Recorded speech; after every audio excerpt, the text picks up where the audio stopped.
Hello friends, welcome to my YouTube channel. My name is Lakshmi Rani. आज हम लोग जानेंगे कि दरोगा की तैयारी कैसे करें। ये वीडियो पीटी के स्टूडेंट्स के लिए है जिनका एग्ज़ाम डेट अभी संभावित बताया जा रहा है 5 दिसंबर। तो पीटी की तैयारी हम कैसे करें। हमारे पास टाइम अब बहुत ज़्यादा मिल चुका है, तो जिसमें हम चाहें अगर तो 1 महीने में सिलेबस कंप्लीट करके फिर रिवीजन 1-2 बार आसानी से कर सकते हैं। तो कैसे करें ये वो हम इस वीडियो में आज जानेंगे। क्या पढ़ें जिससे कि 80+ मार्क्स आ जाए एग्ज़ाम में, क्योंकि कट ऑफ बहुत ही हाई जाने वाला है।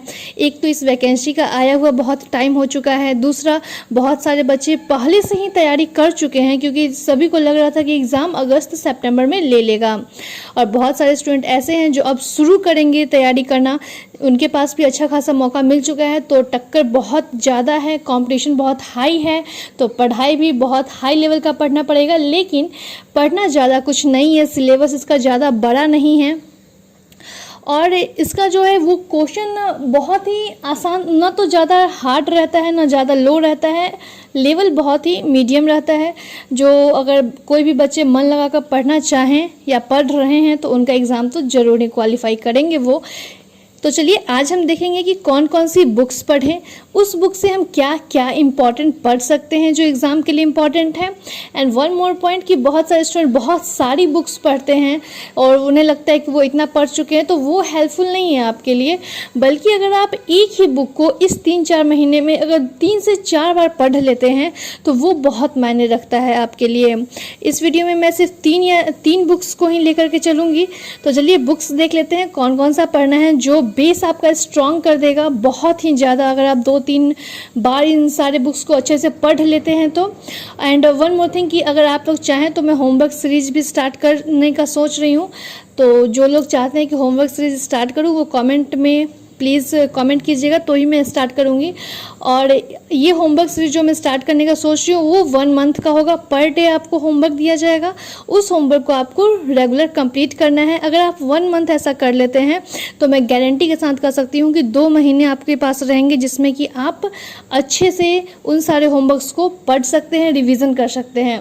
तो चलिए बुक्स देख लेते हैं। बुक्स हमें 3 पढ़ने हैं, लूसेंट सामान्य ज्ञान, स्पीडी सामान्य अध्ययन और स्पीडी सामान्य विज्ञान। ये तो सारे लोग जानते हैं कि हाँ भाई हमें ये पढ़ना ही है एग्ज़ाम के लिए। ये सब लोग जानते हैं कि लूसेंट, अगर कि आप किसी भी कंपटीशन का तैयारी कर रहे हैं तो आपको लूसेंट पढ़ना पड़ेगा। लेकिन हर आदमी इस बुक को पढ़ नहीं पाते हैं। उन्हें लगता है कि यार ये बहुत मोटा है, बहुत लेंदी हो जाएगा। तो ऐसा नहीं है। लूसेंट अगर आप अच्छे से पढ़ रहे हैं, जैसे कि आपके लिए हेल्पफुल क्या होगा वो बता रही हूँ। अगर आप लूसेंट से कोई टॉपिक किए, फॉर एग्जाम्पल मौर्य वंश आज आप पढ़ें कि हाँ सुबह में आज आप मौर्य वंश पढ़ें, तो उसी वक्त नहीं बल्कि रात में आप लूसेंट का एक ऑब्जेक्टिव बुक आता है, उस बुक से मौर्य वंश जो टॉपिक है उसका ऑब्जेक्टिव बनाइए और फिर देखिए कि सुबह का पढ़ा हुआ आपको रात में उसमें से कितने मार्क्स आ रहे हैं। जो अच्छे से याद है वहाँ पर सर्कल कर लीजिए, ताकि क्योंकि वो आपको याद हो चुके हैं। और जो नहीं याद है उसे बैठकर याद कीजिए, रात में फिर से एक बार मौर्य वंश पढ़िए। तो ऐसे आप 2 से 3 बार मौर्य वंश पढ़ लेंगे और फिर वो आपके दिमाग में फिक्स हो जाएगा। और रियलिटी बोलूँ तो हिस्ट्री के लिए मौर्य वंश बहुत ही इम्पोर्टेंट है। तो चलिए अब देखते हैं, ये समझ लिए। अब देखेंगे हम कि लूसे क्या क्या पूछता है। तो जीके में 4 सब्जेक्ट बहुत इंपॉर्टेंट है, इतिहास, भूगोल, भारतीय अर्थव्यवस्था और संविधान। इस सेशन से क्वेश्चन बहुत ज़्यादा पूछता है। और नेक्स्ट है हमारा जीएस मतलब जनरल साइंस, साइंस से भौतिक विज्ञान, रसायन विज्ञान और जीव विज्ञान से क्वेश्चन पूछता है। और करंट अफेयर्स में आप पढ़ सकते हैं प्लेटफॉर्म या एडुटेरिया का अर्धवार्षिकी जो आया है वो तो पढ़ना ही है। साथ ही साथ अभी एडुटेरिया का जून जुलाई तक अपडेटेड है, उसके बाद आप रेगुलर भी कर सकते हैं। तो पहले हम शुरू से स्टार्ट करते हैं इतिहास। तो इतिहास में आपको क्या क्या पढ़ना है, तो 3 भाग में बांटा गया हुआ है, प्राचीन भारत, मध्यकालीन भारत और आधुनिक भारत। अगर हम देखें तो आधुनिक प्राचीन भारत में बहुत सारा टॉपिक दिया हुआ है। अब इसमें से आप क्या करें क्या नहीं करें, तो टाइम तो बहुत ज़्यादा है। अगर आप चाहें तो पूरा टॉपिक भी कर सकते हैं, होमवर्क सीरीज में पूरा टॉपिक कराया जाएगा। पर आपको कौन कौन सा टॉपिक कंफर्म याद रहना चाहिए। अगर उसे एक क्वेश्चन भी घुमा कर पूछता है ना तो आपका क्वेश्चन छूटना नहीं चाहिए। मैं उस टॉपिक के कुछ नाम बतला दे रही हूँ। फॉर एग्जाम्पल जैसे प्राचीन भारत के लिए इम्पॉर्टेंट है हड़प्पा सभ्यता, जिसे हम सिंधु घाटी सभ्यता भी कहते हैं। इसके महत्वपूर्ण स्थल याद कर ले, प्राप्त अवशेष याद कर ले, क्या क्या वहाँ से मिला था, मातृसत्नात्मक है कि कौन सा है, ये सब आप ध्यान से याद कर ले। हड़प्पा सभ्यता खोजकर्ता कौन थे, कब इसका उत्खनन हुआ, ये सारा आपको याद करना पड़ेगा। नेक्स्ट सेकेंड टॉपिक है मौर्य वंश, VVI फॉर एग्जाम, गुप्त वंश, बौद्ध एवं जैन धर्म, राजवंश, संस्थापक एवं उनकी राजधानियां और महत्वपूर्ण विदेशी देश। अगर आप पूरा नहीं पढ़ना चाहते, पढ़ना तो पूरा पड़ेगा, पर इम्पॉर्टेंट ये है, महत्वपूर्ण ये बहुत ज़्यादा है, एग्जाम फ्रेंडली है, तो प्लीज़ इन सारे टॉपिक्स को आप कंप्लीट कर लीजिएगा। और पहले नेक्स्ट है मध्यकालीन भारत। तो मध्यकालीन भारत में कुछ वंश है जो आपको याद करने पड़ेंगे, जैसे गुलाम वंश, खिलजी वंश, तुगलक वंश, मुगल वंश। उसके बाद है उसमें महत्वपूर्ण विदेशी यात्री कौन कौन आए, कब आए, ये किसके कार्यकाल में आए, और फिर भक्ति आंदोलन या सूफी आंदोलन। तो गुलाम वंश में आपको इम्पॉर्टेंट ज़्यादा पूछ देता है क्वेश्चन, कुतुबुद्दीन ऐबक से, इल्तुतमिश से और बलबन से। खिलजी वंश में आपको अलाउद्दीन खिलजी, VVI है, इस पर एक मूवी भी बन चुकी है, तो वो आपको याद रखना है। तुगलक वंश में आपको मोहम्मद बिन तुगलक, फिरोज शाह तुगलक इंपॉर्टेंट है। मुगल वंश तो पूरा ही इंपॉर्टेंट है, लेकिन आप बाबर, अकबर, शाहजहां, जहांगीर, ये सब याद रख सकते हैं। नेक्स्ट है आधुनिक भारत। तो आधुनिक भारत में आपको गवर्नर जनरल, वायसराय, घटनाएं, उस वक्त की क्या कार्य किया, महत्वपूर्ण कार्य, कांग्रेस का महत्वपूर्ण अधिवेशन, महत्वपूर्ण निर्णय, घटना, अध्यक्ष, ये याद करना पड़ेगा। सामाजिक धार्मिक सुधार आंदोलन, ब्रिटिश भू राजस्व व्यवस्था, 1857 का विद्रोह, VVI फॉर ऑल एग्जाम, जो भी कॉम्पिटिटिव एग्जाम है सबके लिए बहुत महत्वपूर्ण है। असहयोग आंदोलन, सविनय अवज्ञा आंदोलन, भारत छोड़ो आंदोलन। फिर आता है आपका इसमें महत्वपूर्ण पत्र पत्रिकाएं, पुस्तकें, उनके लेखक। तो ये रहा इतिहास। अब हम देख लेते हैं कि इतिहास से आखिर कितना क्वेश्चन पूछने की संभावना है, और लास्ट ईयर जो एग्जाम हुआ था 2019 में, उसमें कितने क्वेश्चन पूछे गए थे। तो हिस्ट्री से आपका 14 से 17 क्वेश्चन पूछने की संभावना एग्जाम में बनती है, जिसमें से कि लास्ट ईयर जो लास्ट एग्जाम हुआ था उसमें हिस्ट्री से 14 क्वेश्चन पूछे गए थे। तो आप देख सकते हैं कितना VVI है। नेक्स्ट है भूगोल। तो भूगोल में हमें दो पूर्ण पढ़ना पड़ता है, भारत का भूगोल और विश्व का भूगोल। तो इसमें आप पढ़ सकते हैं जैसे कि उत्तरी तथा उत्तर पूर्वी हिमालय, पठार, द्वीप, उसके बाद उत्पादक राज्य पढ़ना पड़ेगा, फसलें पढ़नी पड़ेंगी, सौरमंडल, अक्षांश देशांतर VVI, वायुमंडल, चट्टान, खनिज, देश, मुद्रा, राजधानी, ये सब यहाँ पे बहुत इंपॉर्टेंट हो जाता है भूगोल के लिए।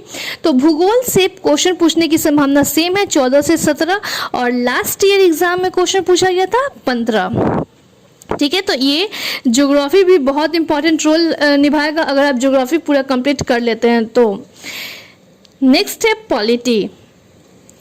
पॉलिटी जिसे हम संविधान भी कहते हैं, भारतीय संविधान। तो इससे क्वेश्चन पूछने की संभावना है इस साल 12 से 15, और लास्ट ईयर जो 2019 में एग्जाम हुई थी उसमें पॉलिटी से 11 क्वेश्चन पूछे गए थे। तो पॉलिटी में क्या क्या महत्वपूर्ण है, ऐसे तो पॉलिटी पूरा ही इंपॉर्टेंट है, लेकिन ज़्यादा क्वेश्चन बनता है। पहले आपको महत्वपूर्ण अधिनियम पढ़ना होगा। लूसेंट की बुक में स्टार्टिंग में इसी से 1773 का रेगुलेटिंग एक्ट से स्टार्ट किया गया हुआ है। तो महत्वपूर्ण अधिनियम पढ़ना पड़ेगा, इम्पॉर्टेंट में 1909, 1919, 1935, ये सब है।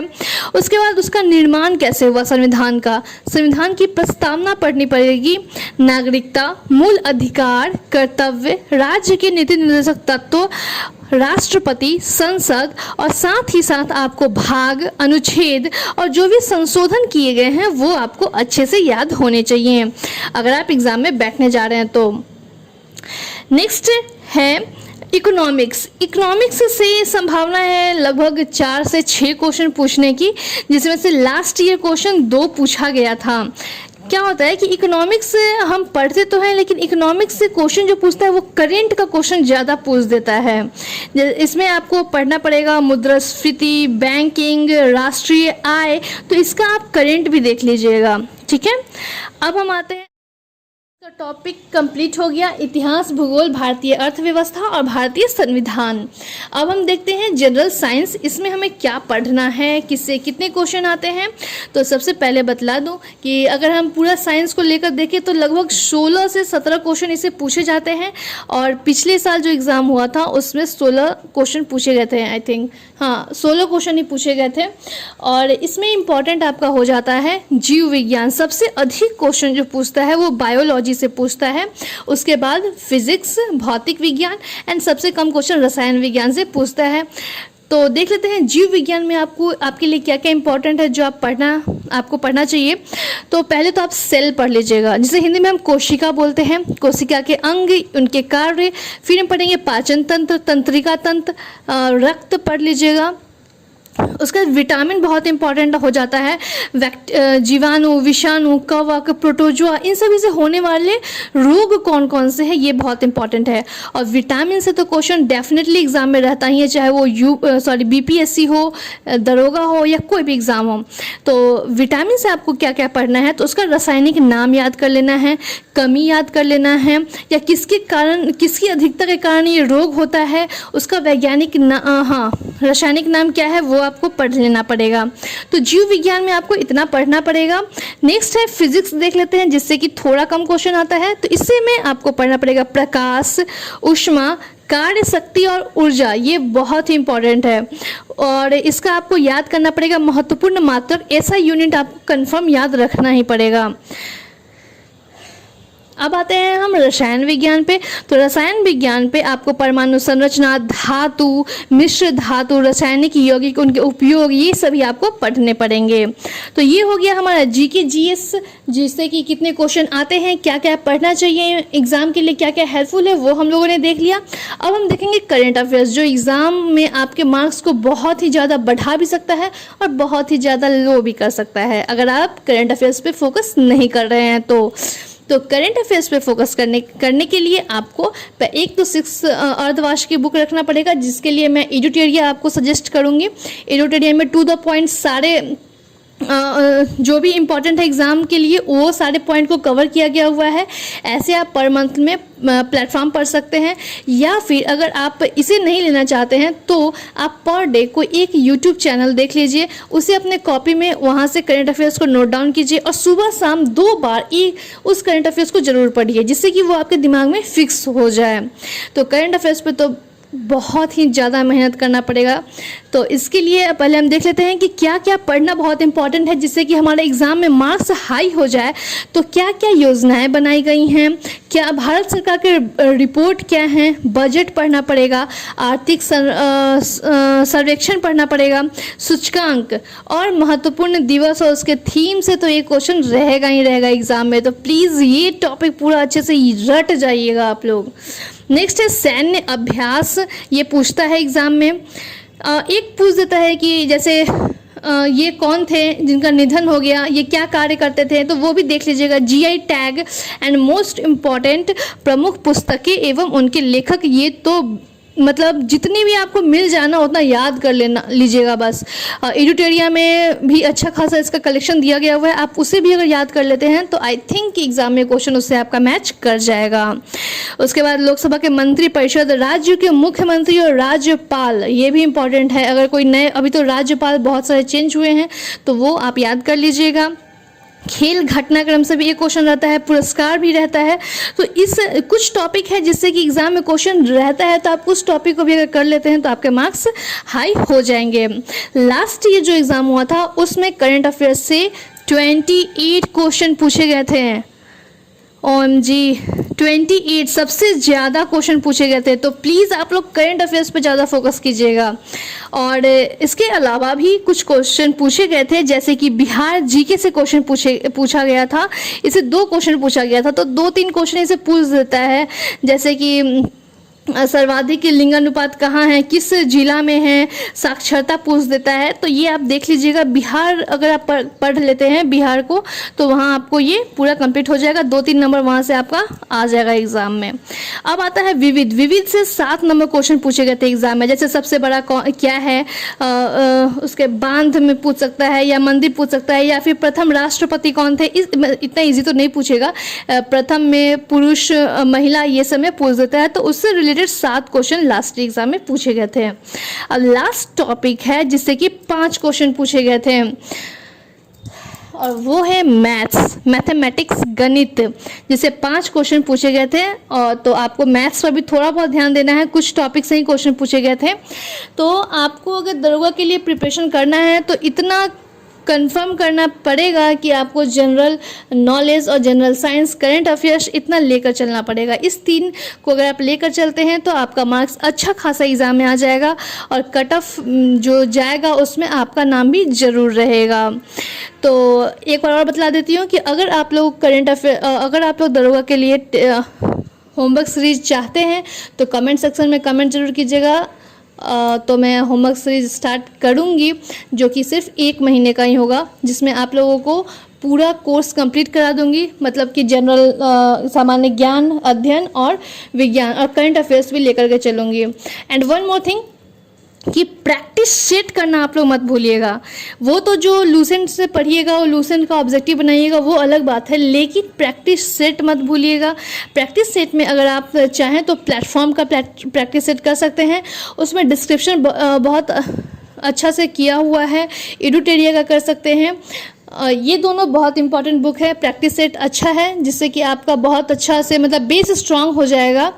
तो ये रहा आज का वीडियो दोस्तों। आई थिंक कि आप सभी को ये वीडियो अच्छा लगेगा और एग्ज़ाम के लिए भी आप लोगों के लिए बहुत हेल्पफुल होगा। लास्ट में फिर से बोल रही हूँ कि करंट अफेयर्स पे फोकस कीजिएगा, और साइंस पढ़ना है, ज्योग्राफी, हिस्ट्री और पॉलिटी, अगर इतनी पर भी आप फोकस कर लेते हैं तो आपका मार्क्स अच्छा खासा आ जाएगा एग्ज़ाम में। बाय द वे बताइएगा कि वीडियो कैसा लगा, आपके लिए हेल्पफुल है या नहीं है। Thank you, bye bye, take care. And one more thing आपको बतलाना चाहूँगी कि अगर जो स्टूडेंट चाहें अगर तो 1 लाइनर अगर वो पढ़ना चाहते हैं तो इन सभी बुक्स को पढ़ने के बाद वो रिवीजन के लिए NCERT सार संग्रह बुक जो है वो पढ़ सकते हैं, सीरीज़ 15। ये बहुत ही हेल्पफुल बुक है महेश कुमार बर्णवाल की, तो ये बहुत हेल्प करेगा आपको आपके एग्ज़ाम में। Thank you, bye bye.